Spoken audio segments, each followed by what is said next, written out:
সদাসদি গুয়াবাড়ি নির্মাণাধীন সেতুর রড চুরির মহা উৎসব, হুমকিতে শত কোটি টাকার প্রকল্প।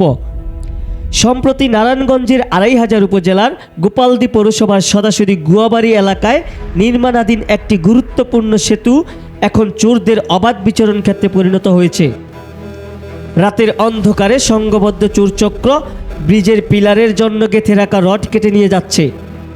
স্থানীয় সূত্রে জানা গিয়েছে এখন পর্যন্ত প্রায় ১০০টিরও বেশি মূল্যবান রড চুরি হয়ে গিয়েছে। প্রথম যেই বেসটি সেটিতে ৩৫টি রড কাটা হয়েছে, আর দ্বিতীয় যেই বেসটি সেটি থেকে ৬৫টি রড কেটে নেওয়া হয়েছে। টোটাল ১০০ রড কিন্তু অলরেডি কেটে নেওয়া হয়েছে। এই চুরির ঘটনায় নির্মাণাধীন প্রকল্পের ভবিষ্যৎ নিয়ে গভীর শঙ্কা দেখা দিয়েছে এবং স্থানীয় জনমনে তীব্র ক্ষোভের সৃষ্টি হয়েছে। ঘটনাস্থলে সরেজমিনে গিয়ে দেখা যায় নির্মাণাধীন সেতুর পিলারের ভিত্তিপ্রস্তর থেকে অনেকগুলো রড উধাও। স্পষ্টভাবে দেখা যাচ্ছে ঢালাইকৃত বেসে সংযুক্ত থাকা রডগুলো কেটে নেওয়া হয়েছে, যার ফলে পিলারের ভিত্তির একটি অংশ ফাঁকা হয়ে পড়েছে। স্থানীয় বাসিন্দাদের মতে চোরেরা গভীর রাতের অন্ধকারে এসে এই অপকর্ম চালাচ্ছে। তারা উন্নত মানের কাটার ব্যবহার করে দ্রুততার সাথে রড কেটে নিয়ে পালিয়ে যাচ্ছে বলে ধারণা করা হচ্ছে। এখন পর্যন্ত চুরি হওয়া রডের আনুমানিক মূল্য প্রায় লক্ষাধিক টাকা। তবে আর্থিক ক্ষতির চেয়েও বড় উদ্বেগের বিষয় হলো প্রকল্পের স্থায়িত্ব ও নিরাপত্তা। রড কেটে নেওয়ায় পিলারের ভিত্তি দুর্বল হয়ে পড়ার আশঙ্কা রয়েছে, যা ভবিষ্যতে সেতুর স্থায়িত্বকে মারাত্মকভাবে ক্ষতিগ্রস্ত করতে পারে।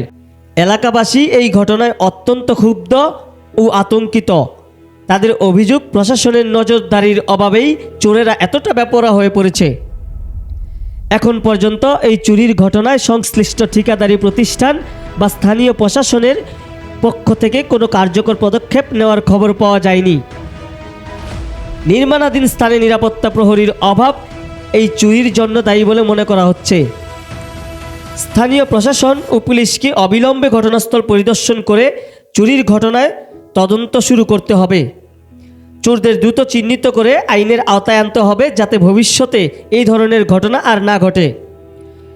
সদাসদি গুয়াবাড়ি সেতুটি এলাকার যোগাযোগ ব্যবস্থার উন্নয়নে গুরুত্বপূর্ণ ভূমিকা পালন করবে, কিন্তু রড চুরির মতো জঘন্য অপরাধ এই উন্নয়নমূলক কাজকে বাধাগ্রস্ত করছে।